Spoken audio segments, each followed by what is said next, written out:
Hello दोस्तों, cardiology practice में सबसे कॉमन सवालों में से एक जो लोग हमसे पूछते हैं कि मेरी नली में 50, 60, 70% का या 80% का जो भी ब्लॉकेज है, क्या डाइट, एक्सरसाइज या दवाओं के माध्यम से वो वापस कम हो जाएगा या 10-20%, 50% से नीचे आ जाएगा।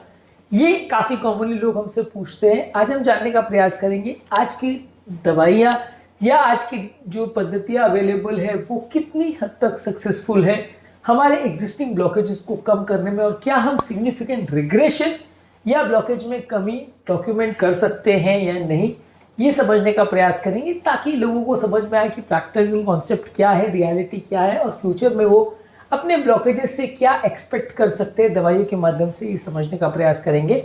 टॉपिक पर जाने से पहले जो लोग हमारे चैनल पर नए हैं उन्हें रिक्वेस्ट करूँगा कि चैनल को सब्सक्राइब करें। हमारे चैनल का पर्पज़ है लोगों को हेल्दी बनाना और इस मिशन में आप हमारे सहभागी बन सकते हैं चैनल को सब्सक्राइब करके। चैनल का सर्वे हमें बताता है कि चैनल में अब तक हमारे 80 to 85% जो ऑडियंस है वो चैनल को देखती ज़रूर है लेकिन सब्सक्राइब नहीं करती। आपका एक छोटा सा स्टेप चैनल को प्रमोट करने में और दूसरे लोगों तक उसको पहुंचाने में काफ़ी मददगार हो सकता है, इसलिए हमारे इस प्रयास को सार्थक बनाइए। ये 2 सेकंड का स्टेप हमारे लिए बहुत ज़्यादा मतलब रखता है, इसलिए सिर्फ 2-4 सेकंड लगा के हमारे चैनल को सब्सक्राइब करिए, वीडियोस को लाइक करिए। टॉपिक के दौरान कुछ इंटरेस्टिंग साइंटिफिक फैक्ट्स, कुछ प्रैक्टिकल यूटिलिटी की बातें, कुछ साइंटिफिक फैक्ट्स और स्टडीज़, हमारी ओपीडी की कुछ इंटरेस्टिंग बातें, ये आपको बताऊंगा, इसलिए बने रहिए हमारे साथ एंड तक। ज़्यादातर स्टडीज़ अभी तक यही शो कर पाई है कि अगर किसी नली में ब्लॉकेज अगर एक बार डेवलप हो गया तो आप उसको कितना भी मेहनत कर लीजिए उसको पूरी तरह से सिग्निफिकेंट रिग्रेशन नहीं कर सकते।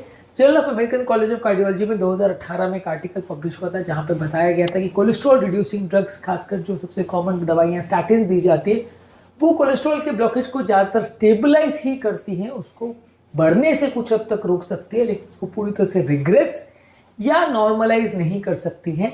इसी तरह से डाइट और सप्लीमेंट जो हम देते हैं वो भी हमारे एग्जिस्टिंग प्लग्स को या ब्लॉकेज को डिजोल्व नहीं करता है। अभी तक ऐसी भी कोई स्टडी नहीं हुई है जिसने ये शो किया है कि इस व्यक्ति ने बहुत ज़्यादा डाइट और एक्सरसाइज किया, उसका ब्लॉकेजेस पूरी तरह से रिवर्स हो गया।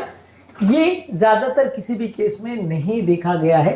सिग्निफिकेंट रिग्रेशन ज़्यादातर केस में नहीं होता। हाँ, कभी कभार किसी ब्लॉकेज पे अगर कोलेस्ट्रॉल के ब्लॉकेजेस के बदले अगर वहाँ पे सिर्फ खून का थक्का हो या प्लाक के बदले सिर्फ क्लॉट हो तो उसमें समय के साथ घुल जाने के चांसेस अच्छे रहते हैं।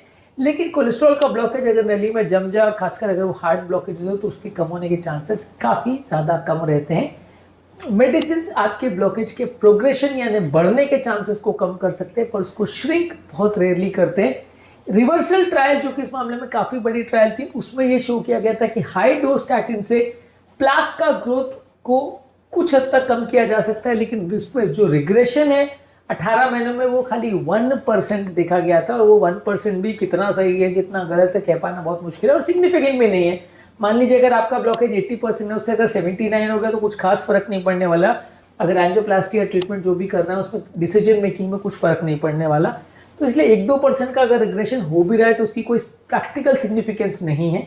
ज़्यादातर ये जो ब्लॉकेजेस हैं वो फैट, कैल्शियम और कॉम्प्लेक्स फाइब्रस टिश्यू के बनाए हुए होते हैं।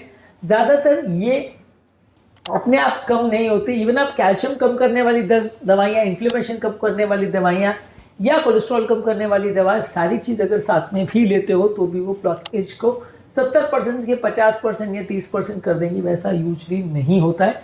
इतने साल की कार्डियोलॉजी प्रैक्टिस में मैंने ऐसा एक भी केस नहीं देखा है जहाँ पर किसी पेशेंट को 70-80% ब्लॉकेज हो और 4 साल 5 साल बाद उसका एंजियोग्राफी किया और वो 70-80% से 30-40% पर आ गया। ऐसा यूजुअली नहीं देखने को मिलता है क्योंकि ये प्रैक्टिकली पॉसिबल नहीं है। रेयर केसेस में कभी कभार कोई एंजियोग्राफिक डिस्क्रिपेंसी की वजह से आपको कम ज़्यादा देखने को मिल सकता है कि किसी डॉक्टर ने 80% रिपोर्ट किया और अगले वाले ने 70 रिपोर्ट कर दिया या अगले वाले ने 75 रिपोर्ट कर दिया, ऐसा हो सकता है। या कभी कभार किसी डॉक्टर की जजमेंट पहले जो की गई है एंजियोग्राफी वो उसमें थोड़ा एरर हो तो ऐसे वेरिएशंस आपको देखने को मिल सकते हैं। लेकिन सिग्निफिकेंट रिडक्शन जो हर डॉक्टर कंफर्म करे कि हाँ रिडक्शन है और मशीन्स द्वारा, इंट्रावैस्कुलर अल्ट्रासाउंड द्वारा या बड़ी बड़ी टेक्नोलॉजी द्वारा आप उसे कंफर्म कर सके कि एक्चुअल में कोलेस्ट्रॉल का रिग्रेशन हुआ है, ऐसा यूजुअली ज़्यादातर देखने को नहीं मिलता। एक्सीलेंट लाइफस्टाइल कंट्रोल और सारी चीज़ें करने के बाद भी खाली माइनर रिग्रेशन एस्ट्रॉयड ट्रायल में डॉक्यूमेंट किया गया था। इंटेंसिव स्टैटिन और सारी चीज़ें करने के बावजूद भी बहुत ज़्यादा बढ़ने के चांसेस को कम किया जा सकता है लेकिन उसको पूरी तरह से ख़त्म या कम नहीं किया जा सकता। हमारे पास एक पेशेंट आए थे जिनको 90% ब्लॉकेज था, हार्ट अटैक उनको हो चुका था। वो जिद्दी थे, जिद पर अड़े हुए थे कि उनको ट्रीटमेंट नहीं करवाना। कई तरह के ट्रीटमेंट किए उन्होंने, अलग अलग तरह की थेरेपीज की, और फाइनली 6 मंथ्स या 1 ईयर के बाद जब भी उन्होंने एंजियोग्राफी चेक करवाया, उन्होंने यही पाया कि उनका कोलेस्ट्रॉल का ब्लॉकेज लगभग सेम ही था, कुछ खास फर्क देखने को नहीं मिला। हमारे पास इस तरह की एक नहीं कई पेशेंट्स आते हैं जो अलग अलग तरह की थेरेपीज कराते हैं। कोई ईसीपी थेरेपी, कोई कीलेशन थेरेपी, कोई इधर उधर की क्वैकरी जैसी थेरेपी करवाते हैं, अलग अलग काढ़े लेते हैं, लौकी का जूस पीते हैं, और 6 महीने साल भर के बाद वो अपना एंजियोग्राफी टेस्ट कराते हैं। आज तक इनमें से किसी भी एक केस में भी हमको कोलेस्ट्रॉल के ब्लॉकेजेस कम होते नहीं दिखे हैं। यूजली प्रैक्टिकली पॉसिबल नहीं होता। इवन आप अगर लिटरेचर भी ढूंढोगे तो ये मेरा एक्सपीरियंस नहीं है, ये साइंटिफिक लिटरेचर है कि हजारों लाखों केस में कोई भी शायद ही ऐसा कोई डॉक्यूमेंटेड केस हो जहाँ पे सिग्निफिकेंट रिडक्शन देखने को मिले। और अगर मान लीजिए कोई ऐसा कोई केस की कोई देखने को मिला भी हो इतिहास में, अगर किसी को एकाध कोई केस में ऐसा कोई मिला भी हो, तो उसकी प्रैक्टिकल इंपॉर्टेंस कुछ नहीं है, क्योंकि हजारों लाखों में अगर एक केस में किसी में कुछ देखने को मिला है तो प्रैक्टिकल उसकी इंपॉर्टेंस हर व्यक्ति में हो जाएगा ऐसा जरूरी नहीं है।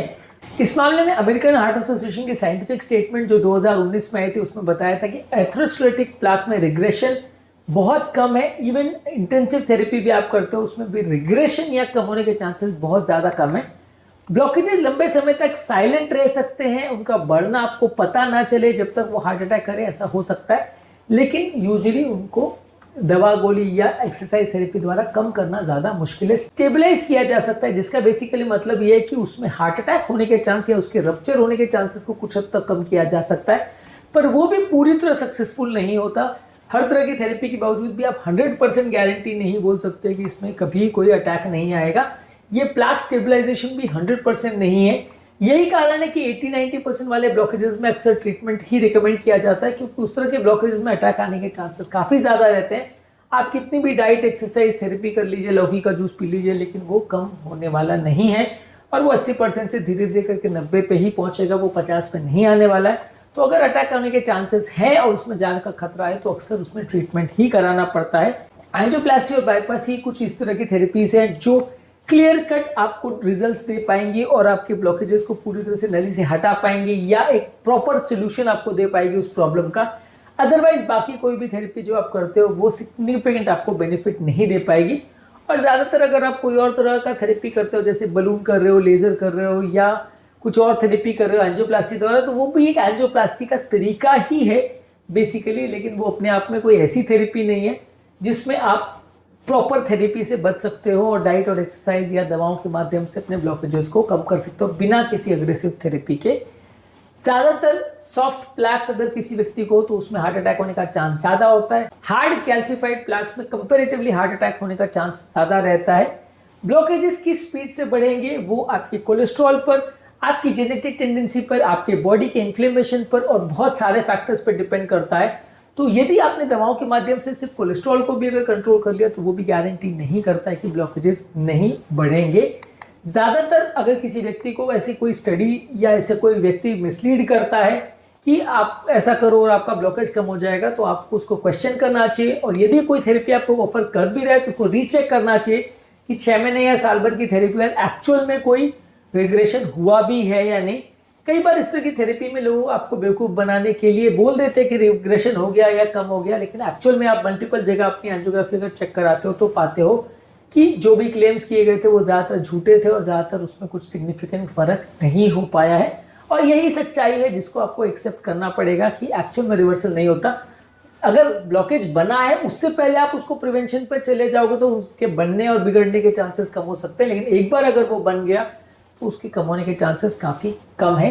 ये टॉपिक को डिस्कस करने का पर्पस बेसिकली ये था कि आपकी एक्सपेक्टेशन रियलिस्टिक हो, आप कुछ भी किसी के कही सुनी बातों पर विश्वास ना करके गलत चक्करों में ना पड़े, ताकि ओवरऑल आप सही समय पर सही डिसीजन और सही थेरेपी करवा सके, गलत चक्करों में अपना टाइम, पैसा और अपनी ज़िंदगी बर्बाद ना करें।